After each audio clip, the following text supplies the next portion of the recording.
Hello students, hope all of you are well. So today we will start with our next topic, that is the vector line integral and the Green's theorem.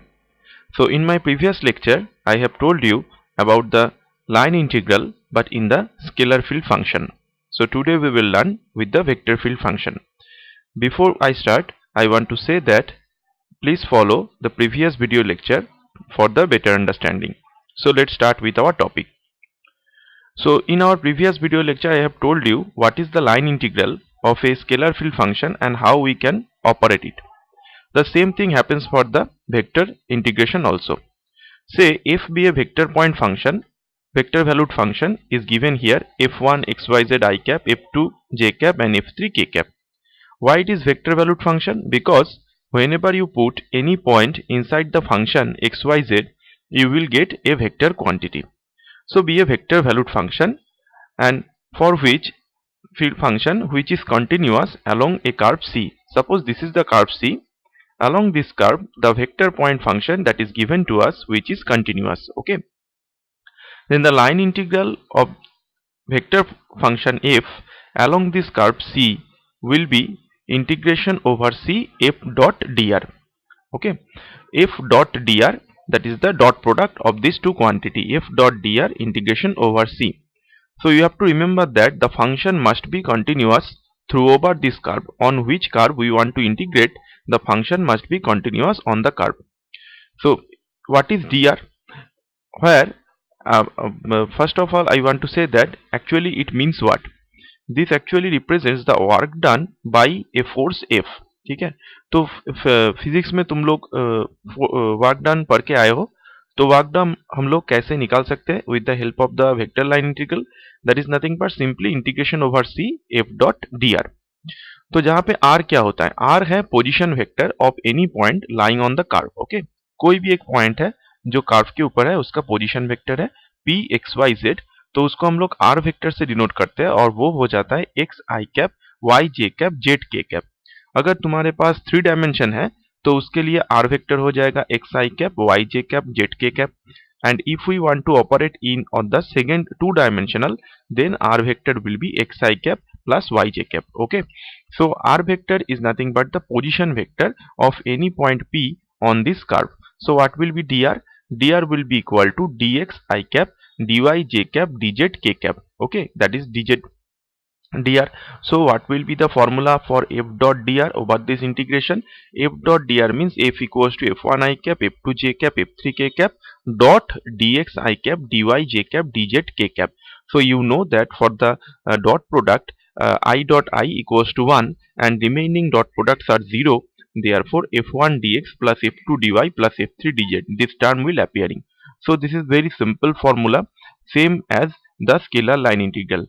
So if any vector valued function is given to us, simply applying this formula and we will convert it into the previous video lecture formulas. Okay, that is it will become the scalar line integral type of integration. Okay, now one thing I want to say that this line integration actually does not depends on the path we are choosing. That is, if we have to go from A to B, you can choose this way or you can come back from B to A also, but the limit will be different. For that limit negative sign will be present, but actually work done by the force is nothing but measuring some scalar quantity, so always we will take the magnitude value. Okay, so the line integral does not depending on the path, but for conventional, for to take the positive value we actually take the anti-clockwise direction of the curve. Okay, so curve C will be given on the anti-clockwise direction, जिसके बारे में मैंने तुम लोगों को पहले भी बताया है. So let us start to solve some problems. Say यहाँ पे एक problem है, evaluate the line integral of f vector equal to this along the curve C in the xy plane where y equal to 2x square from 0 0 to 1 2. तो यहाँ पे देखो क्या क्या इंफॉर्मेशन है. तो ये है हमारा f वेक्टर, तो ये है हमारा f1 i cap और ये है हमारा f2 j cap. ठीक है, along the curve C in xy plane where curve is given by y equal to 2x square. So मैंने पहले भी तुम लोगों को बताया था कि कर्व C जो होगा उसमें y और x का एक रिलेशन होगा. So ये है y और x का एक relation, y equal to 2x²। अभी कहाँ से हम लोग को कहाँ तक जाना है, 0 0 से 1 2 पे जाना है। तो 0 0 से स्टार्ट करेंगे, ओरिजिन से स्टार्ट करते हैं। तो एक्स एक्सिस क्या होता है, हॉराइजेंटली इंक्रीज करता है। तो हॉराइजेंटली अगर इंक्रीज करेगा, 0 0 से अगर हम लोग स्टार्ट करेंगे तो वो एंड कहाँ पे जाके होता है, 1 2 पे जाके एंड होता है।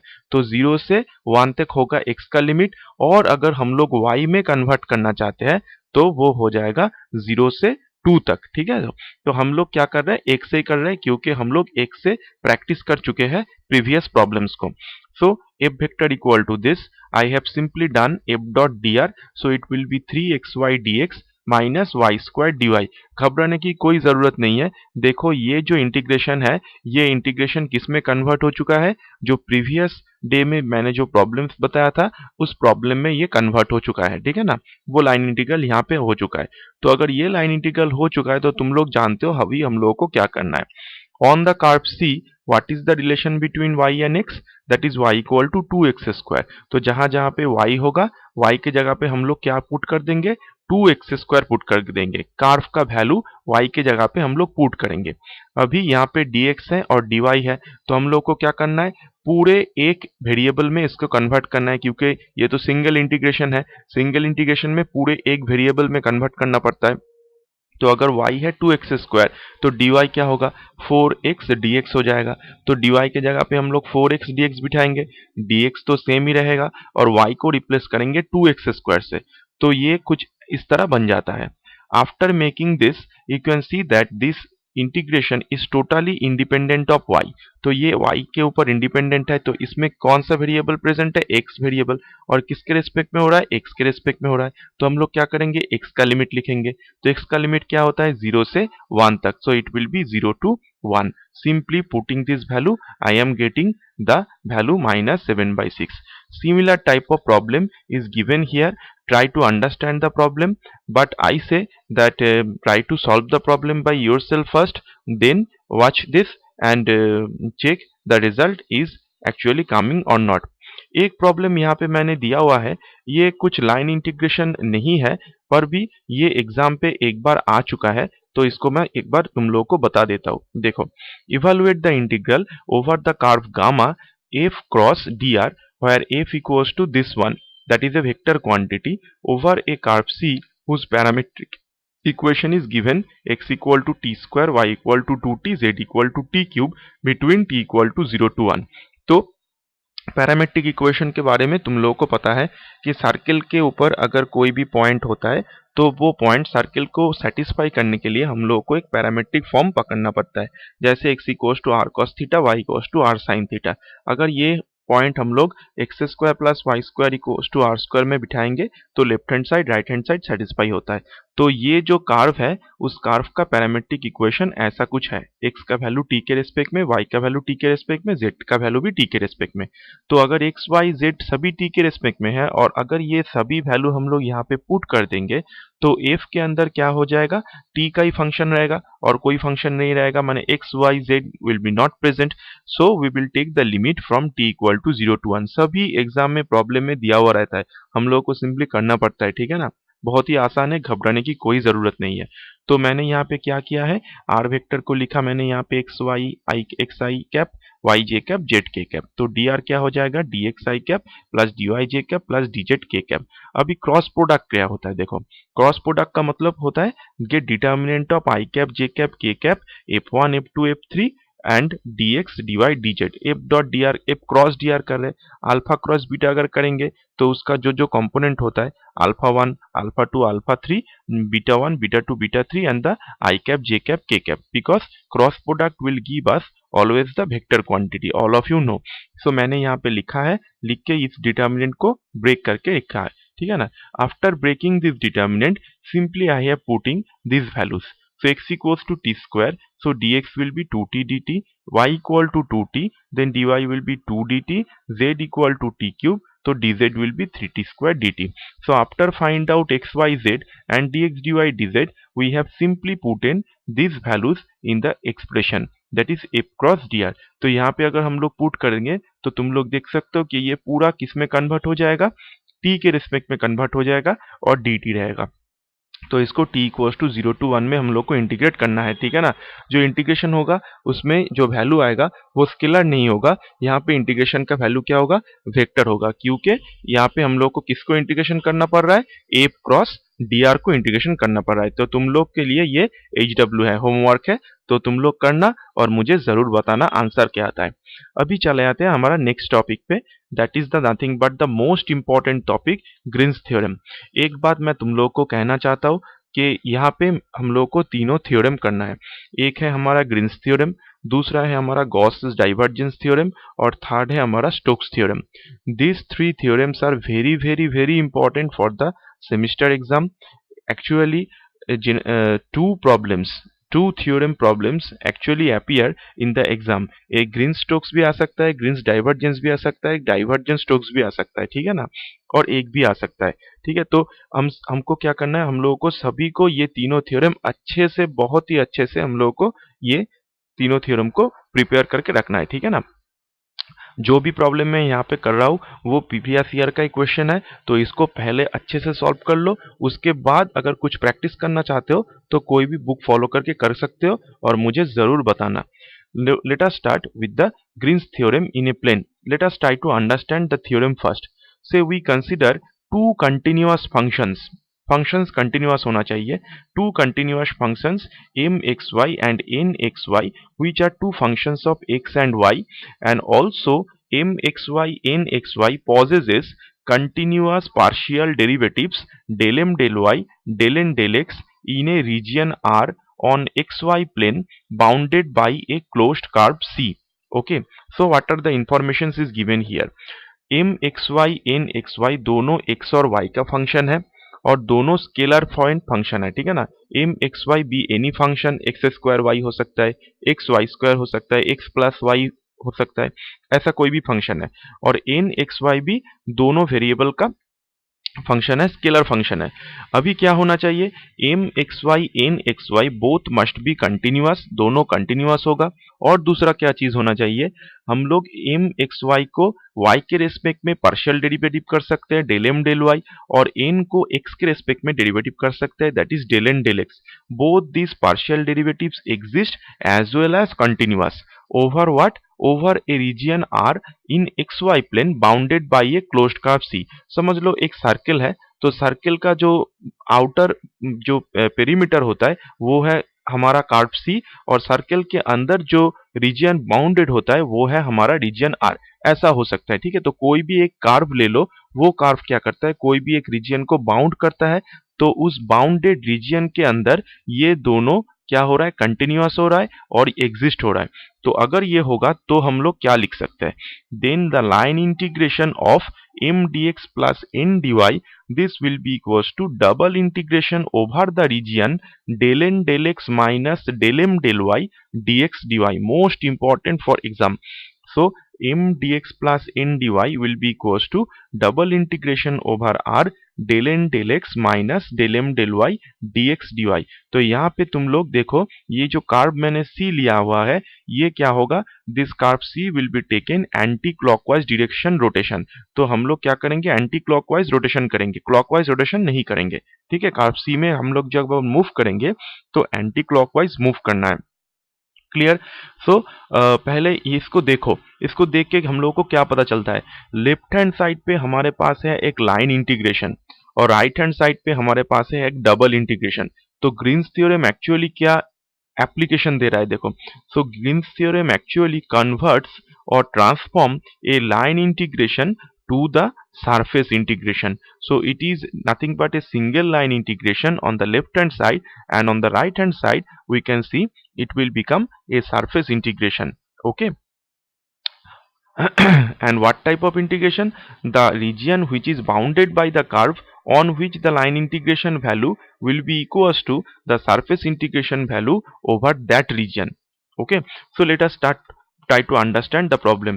ये प्रॉब्लम बहुत बार एग्जाम में रिपीट हुआ है, इसलिए मैं ये वाला प्रॉब्लम पहले तुम लोग को बता देता हूँ। देखो, जनरली प्रॉब्लम दो तरह का आता है एग्जाम पे। एक होता है वेरीफाई करना पड़ता है, जिसका मार्क्स ज्यादा रहता है, 7 मार्क्स भी रह सकता है, 8 मार्क्स भी रह सकता है। और दूसरा प्रॉब्लम ये है कि ग्रीन्स थ्योरम को अप्लाई करके अगर लाइन इंटीग्रेशन है उसको डबल इंटीग्रेशन में कन्वर्ट करके उसका वैल्यू निकालना है, या फिर डबल इंटीग्रेशन में अगर वैल्यू है उसको लाइन में कन्वर्ट करके उसका वैल्यू निकालना है। ठीक है, तो अगर एक साइड हम लोगों को प्रूफ करना है तो वो हो जाता है 5 मार्क्स का प्रॉब्लम। अगर दोनों साइड आता है, अगर प्रॉब्लम लेंथी होता है तो वो 7 to 8 मार्क्स का भी हो सकता है। So let us try to understand the problem. Verify Green's theorem for the plane for this where C be any closed curve of the region bounded by y equal to x and y equal to x square। तो हम लोग को इसको integrate करना है over which curve, over the curve C which is nothing but y equal to x and y equal to x square, and that will bound some region. Obviously it will bound some region and we will draw the diagram and we can check it. So for this integration let us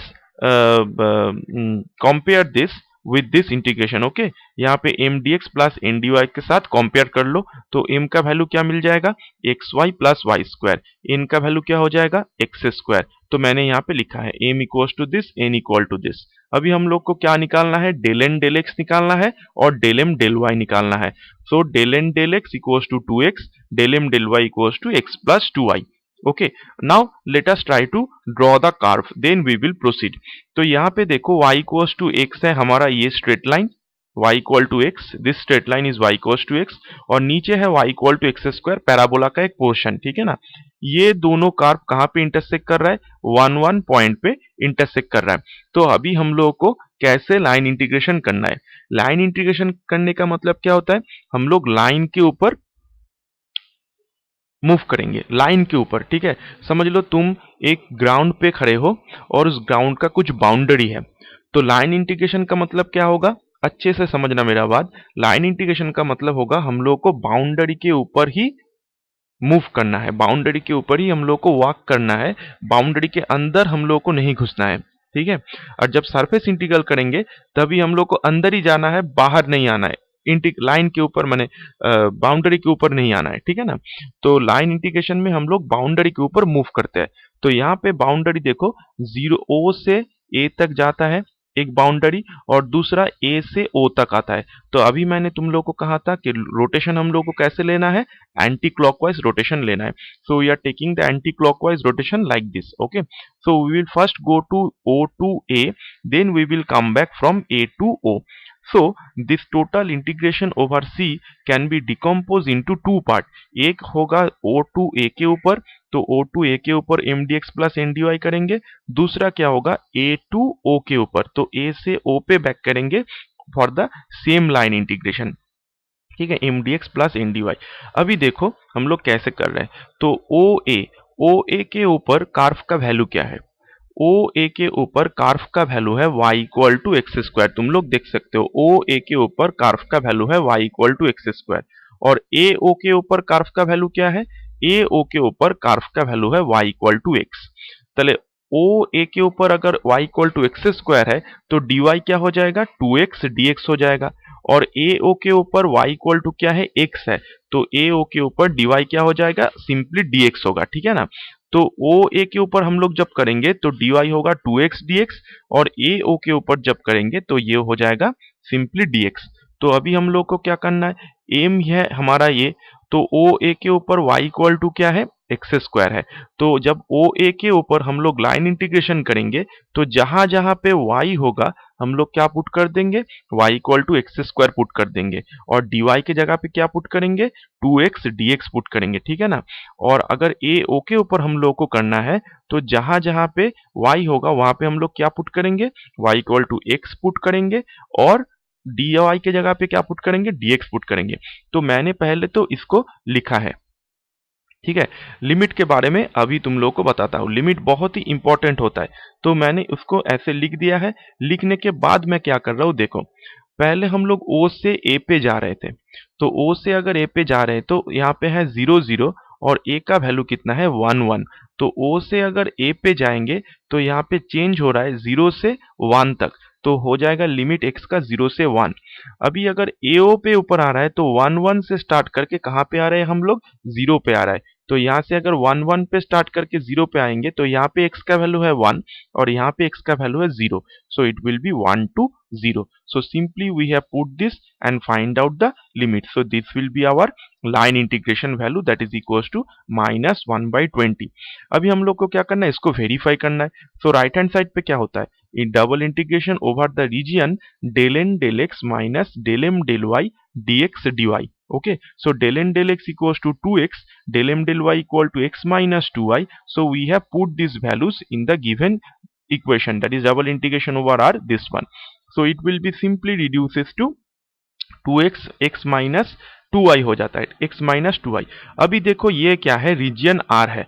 तो double integration सभी को मालूम है, double integration में हम लोग क्या करते हैं, रीजियन को देखते हैं, लाइन को नहीं देखते हैं। तो ये है हमारा डॉटेड रीजियन, इसको हम लोग देखेंगे। तो ये रीजियन कहाँ से स्टार्ट हो रहा है, पहले ये सोचो। ये रीजियन में हम लोग एक को वेरिएबल पकड़ेंगे, रीजियन को अगर लाना है हम लोग को एक को वेरिएबल पकड़ना है और दूसरे को कांस्टेंट रख कर चलना है, ठीक है ना। तो हम लोग जनरली क्या करते हैं, एक्स को हम लोग मेजर करते हैं हॉरिजॉन्टल डायरेक्शन पे और वाई को मेजर करते हैं वर्टिकल डायरेक्शन पे। क्लियर। सो एक्स अगर हॉरिजॉन्टल डायरेक्शन में मेजर हो रहा है और यहाँ पे है 1 1, तो यहाँ से अगर कोई हम लोग परपेंडिकुलर ड्रॉ करेंगे, यहाँ से अगर कोई परपेंडिकुलर ड्रॉ करेंगे तो ये यहाँ पे कौन सा पॉइंट पे इंटरसेक्ट करेगा, 1,0 पॉइंट पे इंटरसेक्ट करेगा। तो x का वैल्यू 0 से हम लोग कहाँ तक ले सकते हैं, 1 तक ले सकते हैं। तो x का वैल्यू फिक्स्ड हो गया, ठीक है। x का वैल्यू 0 से 1 तक फिक्स्ड हो गया।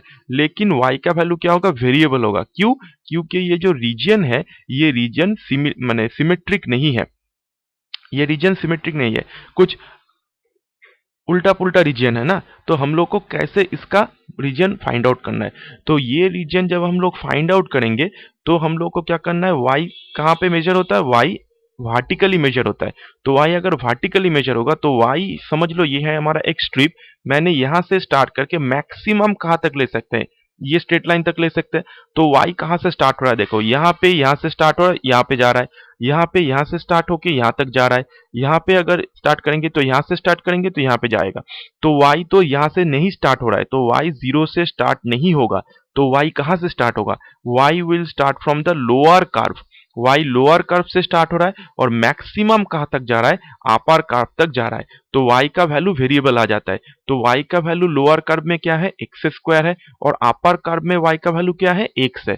तो y स्टार्ट होगा लोअर कर्व से और y कहां पे जाके खत्म हो जाएगा, अपर कर्व पे जाके खत्म हो जाएगा। तो y का वैल्यू लोअर होगा एक्स स्क्वायर 2x, लेकिन x का वैल्यू फिक्स्ड हो चुका है, x का वैल्यू क्या होगा 0 to 1। तो जो वैल्यू फिक्स्ड है, कांस्टेंट है, उसको बाहर लिखते हैं और जो वैल्यू वेरिएबल्स है उसको अंदर लिखते हैं। तो x इक्वल टू 0 to 1 होगा और y का वैल्यू क्या होगा, एक्स स्क्वायर 2x। और यहाँ पे मैंने इसको सिंप्लीफाई करके लिखा है। तो यहाँ पे पहले y का वैल्यू है तो y के ऊपर पार्शियल इंटीग्रेट करेंगे x को कांस्टेंट रख के, उसके बाद ये पूरा इंटीग्रेशन को करना है किसके रेस्पेक्ट में, dx के रेस्पेक्ट में। तो x का इंटीग्रेशन करेंगे y के रेस्पेक्ट में तो क्या होगा, xy आएगा। यहाँ पे 2y है तो y के रेस्पेक्ट में इंटीग्रेशन करना है, 2y स्क्वायर बाई 2 आता है, 2 2 कैंसिल आउट हो जाता है। तो यहाँ पे y equal to X square है और x है, तो एक्स स्क्वायर 2x मैंने यहाँ पे बैठाया है। तो यहाँ पे अगर हम लोग पुट कर देते हैं तो कुछ इस तरह यहाँ पे वैल्यू हम लोग को मिल जाता है, ठीक है ना।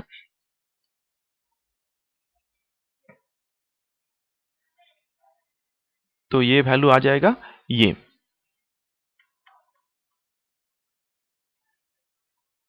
एक्स स्क्वायर टू एक्स है, तो एक्स इंटू एक्स होगा X square minus X to the power 4,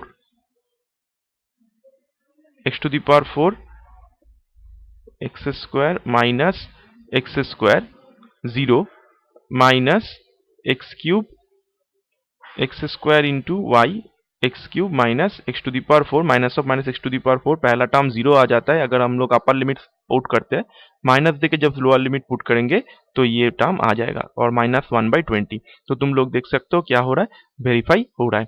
similar type of problems I have done here, try to understand the problem and try to solve those problems by yourself. Okay, अच्छे से समझ लेना और अगर कोई भी जगह पे दिक्कत होता है तो मुझे जरूर बताना, ठीक है। So this is the end of our Green's theorem and day after I will give you the divergence theorem. And if you like this video, then subscribe the channel.